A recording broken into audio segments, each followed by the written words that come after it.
స్థానిక ఎన్నికలపై ఎవరెన్ని కుట్రలు చేసినా ఎలక్షన్స్ కొనసాగుతాయన్నారు మంత్రి సీతక్క. కాంగ్రెస్ పార్టీ మేనిఫెస్టోలో పెట్టినట్లుగా బీసీలకు 42% రిజర్వేషన్లు ఇచ్చి ఎన్నికలు నిర్వహిస్తుందన్నారు. మహబూబాబాద్ జిల్లా కొత్తగూడలో పర్యటించిన మంత్రి సీతక్క అక్కడి ముఖ్య నాయకులతో సమావేశమయ్యారు.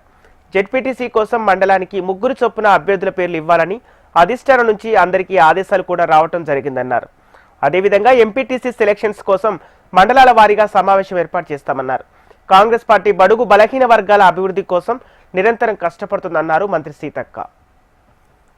ఏదైతే మేము 42% రిజర్వేషన్ ఇచ్చి ఎన్నికలకు పోవాలనేటువంటి విధానంతో మా పార్టీ ఇచ్చినటువంటి మేనిఫెస్టోలో పెట్టినటువంటి 42% ప్రకారం రాహుల్ గాంధీ గారి ఆదేశానుసారం మరి సీఎం రేవంత్ రెడ్డి గారు చిత్తశుద్ధితో ఒక రెడ్డి అగ్రకులం బిడ్డ అయినప్పటికీ కూడా 42% ఇవ్వాలనేటువంటి లక్ష్యంతో మరి అసెంబ్లీలో బిల్లులు ఆమోదింప చేసుకొని జీవో తీసుకొచ్చి కేంద్రం ముందుకు అదేవిధంగా గవర్నర్ ముందుకు పంపడం జరిగింది.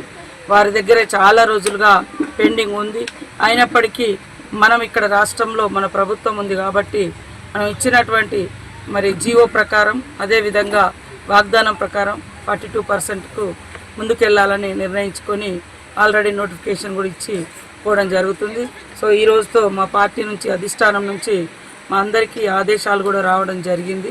ముఖ్యంగా అభ్యర్థుల పేర్లను మండలానికి 3 పేర్లను జెడ్పీటీసీ క్యాండిడేట్లను ఇవ్వాలని అదేవిధంగా లోకల్గా కూడా ఎంపీటీసీల సెలక్షన్స్ కూడా చేయడం కోసం ఈ యొక్క మండలాల సమావేశాలను ఏర్పాటు చేస్తున్నాం.